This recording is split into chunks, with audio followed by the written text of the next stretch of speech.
ज्ञानवापी परिसर स्थित व्यास तहखाने मामले में आज इलाहाबाद हाईकोर्ट ने एक अहम निर्णय सुनाया है।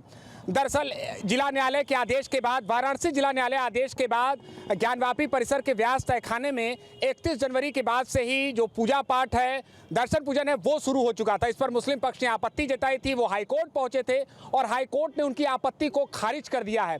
यानी स्पष्ट हो चुका है कि जो दर्शन पूजन है व्यास तहखाने में वो जारी रहेगा। हमारे साथ बातचीत के लिए जुड़े हैं मुस्लिम पक्षकार मुख्तार अहमद अंसारी जी, उनसे बात करेंगे।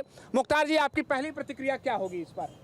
भाई देखिए, माननीय उच्च न्यायालय का निर्णय आया है तो उसको हम सभी को सम्मान करना है, क्योंकि वह सर्वोच्च न्यायालय है तो उच्च न्यायालय है। अब हम लोग सर्वोच्च न्यायालय जाएंगे। इस आदेश के खिलाफ जिस तरह से जिला जज महोदय ने 31 जनवरी को आर्डर सुनाया था, उसके खिलाफ हम लोग हाई कोर्ट गए। अब उसके बाद हाई कोर्ट ने उसको सुनने से इनकार कर दिया है और हमारी अपील, दोनों अपीलें उन्होंने खारिज कर दिया। 17 तारीख वाले का भी हम लोग अपील किए थे, 31 तारीख वाला भी, तो दोनों अपीलें उन्होंने खारिज कर दिया। तो अब हम लोग सुप्रीम कोर्ट की ओर जाएंगे। जी मुख्तार जी, आपने सुना होगा अंजुमन इंतजामिया मसाजिद के जॉइंट सेक्रेटरी MS यासीन साहब ने एक बड़ा बयान दिया है, आपत्तिजनक बयान दिया है। उन्होंने भारत के न्यायपालिका की तुलना पाकिस्तान से कर दी है। आपको लगता है कि ऐसी बातें करना चाहिए? निश्चित तौर पर आप भी कह रहे हैं कि हमें न्यायपालिका पर पूरा भरोसा है, तो ऐसी बातें कहना जायज़ है?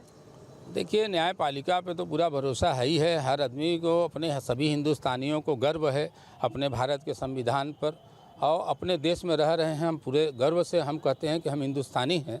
न्यायपालिका हमारी सर्वोच्च संस्थाएं हैं।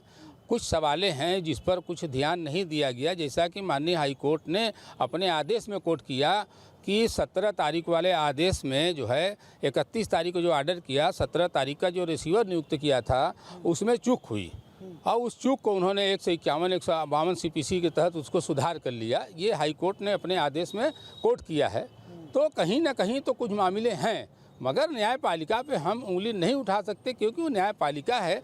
तो कहने का मतलब ये है कि जिस तरह से माननीय जिला जज महोदय ने आदेश दिया कि दक्षिणी तहखाने में स्थित मूर्तियों की पूजा पाठ कराएं, जबकि दक्षिणी तहखाने में कोई मूर्ति नहीं पाई गई। पहले से भी हम बता रहे हैं, आज भी बता रहे हैं, SI रिपोर्ट भी मेरे पास है, उसमें भी यह है कि उस तहखाने में कोई मूर्ति, कोई निशान नहीं पाई गई। मगर जिला जज महोदय किस कागज़ के बिहाफ पर ऑर्डर किए, क्या किए, वो न्यायपालिका, उन पर उंगली नहीं उठाई जा सकती है। न्यायपालिका की लड़ाई है और हम लोअर कोर्ट से लेके हाई कोर्ट गए, अब हाई कोर्ट से सुप्रीम कोर्ट जाएंगे। जो भी निर्णय होगा वो सभी को स्वीकार करना होगा।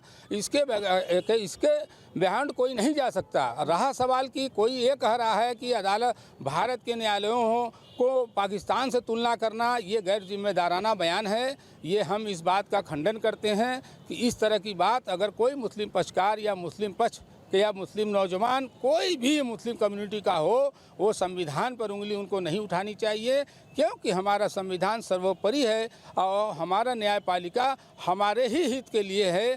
तब हम कर रहे हैं। जो लोग उंगली आज उठा रहे हैं, मैं उनसे जानना चाहता हूं कि आप बताइए, 2022 में दिवाकर जी सिविल जज सीनियर डिवीज़न ने जब ऑर्डर किया था, नमाजियों की संख्या 50 कर दी थी, तो आप सुप्रीम कोर्ट गए तो न्यायपालिका से ही ऑर्डर मिला कि नहीं, जो जैसे नमाज पढ़ते हैं उनकी संख्या कम नहीं की जाएगी, तो आप उसका स्वागत करते हैं।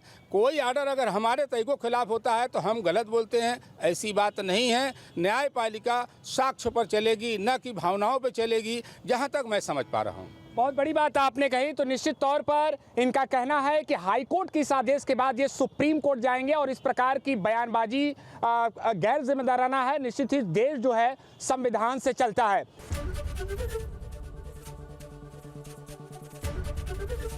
ABP गंगा, खबर आपकी, जुबान आपकी।